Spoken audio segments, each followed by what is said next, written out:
पति पत्नी ने देखा कि पड़ोसी घबराए हुए जल्दी जल्दी घर खाली कर रहे हैं। दोनों हैरान होकर सड़क पर आए तो देखा कि हर कोई पागलों की तरह भाग रहा है, जैसे दुनिया का अंत आने वाला हो। हालांकि जैसन को नहीं पता था कि क्या हुआ है, लेकिन एहतियात के तौर पर उसने तय किया कि वो अपने परिवार को लेकर निकल जाएगा। मगर रास्ते में उन्होंने देखा कि जो पड़ोसी भागे थे वो वापस लौट रहे हैं। बात और भी अजीब लगने लगी। जैसन का परिवार बेचैन हो उठा जब तक कि ट्रैफिक में फंस नहीं गए। तभी उन्हें पता चला कि शहर से निकलने वाला इकलौता रास्ता सेना ने बंद कर दिया है। आसमान में हेलीकॉप्टर बार बार घोषणा कर रहा था कि शहर में अचानक संक्रमण फैल गया है और सभी निवासियों को तुरंत घर लौटने को कहा गया। जैसन को समझ आ गया कि उन्हें पूरी तरह से आइसोलेट कर दिया गया है। तभी एक पत्थर आसमान से गिरा और परिवार ने ऊपर देखा तो धूल का गुब्बार छा गया। 2 लड़ाकू विमान जोर से शोर करते हुए उनके कस्बे की ओर उड़ते गए। सब हैरान रह गए जब विमान ने सीधे बम बरसाने शुरू कर दिए। जैसन की पत्नी बेथ को तुरंत समझ आ गया कि अगर वे सेना की बात मानकर घर लौट जाते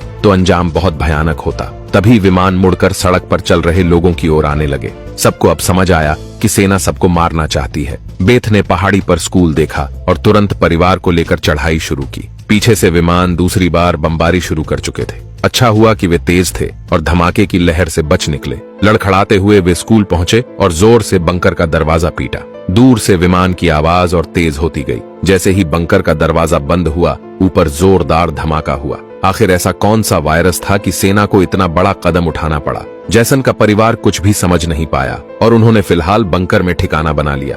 अच्छी बात यह थी कि वहां बड़ी मात्रा में एक्सपायरी खाना रखा हुआ था, जो 3 लोगों के लिए काफी समय तक चल सकता था। पत्नी बेथ का चेहरा उतरा हुआ था। दरवाजा बंद करते समय उसके हाथ की हथेली कट गई थी। उसे नहीं पता था कि कहीं वो वायरस से संक्रमित तो नहीं हो गई, मगर अभी ये सोचने का वक्त नहीं था। जैसन ने लोहे की जंजीर से बंकर का दरवाजा मजबूती से बंद कर दिया और तय किया कि फिलहाल यहीं कुछ दिन छिपकर रहेंगे। लेकिन जमीन के नीचे रहने का जीवन आसान नहीं था। हर दिन वही एक जैसे टिन के खाने और पीने के लिए कीचड़ भरे भूमिगत कुएं का पानी। खाली समय में वे ताश खेलते, छुपन छुपाई खेलते।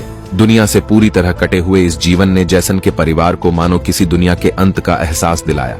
सबसे पहले बेटी ने यह जीवन बर्दाश्त नहीं किया। उसने पूछा, पापा हम यहाँ कब तक रहेंगे? जैसन के पास कोई जवाब नहीं था। उसने बस यही कहा, जब बाहर वायरस चला जाएगा और जीवन फिर से पनपेगा तभी हम फिर से बाहर जाएंगे। उन्हें नहीं पता था कि ये इंतजार 300 दिनों तक खींच जाएगा। बेटी बार बार माँ के बनाए परावर्तक शीशे से वेंटिलेशन डक्ट से बाहर झांकती, लेकिन हर बार वही बमबारी से जली हुई राख जैसी दुनिया दिखती। कहीं भी जिंदगी के कोई निशान नहीं।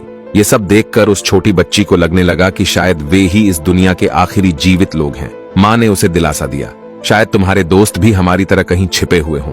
तभी बच्ची ने एक टिन का डिब्बा खोला जो अंदर से खाली था। उसकी पीछे की तरफ एक छोटा सा छेद था। शायद कोई चीज उसमें से खाना चुरा गई थी। बेथ ने सारी बची हुई टिनों की जांच की। पूरे 12 डिब्बे खाली थे। ये तो उनके 2 हफ्तों का राशन था। दुख होना लाजमी था। बेथ ने वेंटिलेशन डक्ट की तरफ देखा और अंदाजा लगाया कि शायद कोई चूहा अंदर आकर खाना ले गया। बेटी के उदास चेहरे को देख जैसन ने तुरंत दिलासा दिया, छोटी छोटी बातों से परेशान मत हो। अगर खाना खत्म हो भी गया तो मैं ऊपर जाकर कुछ सामान ले आऊंगा।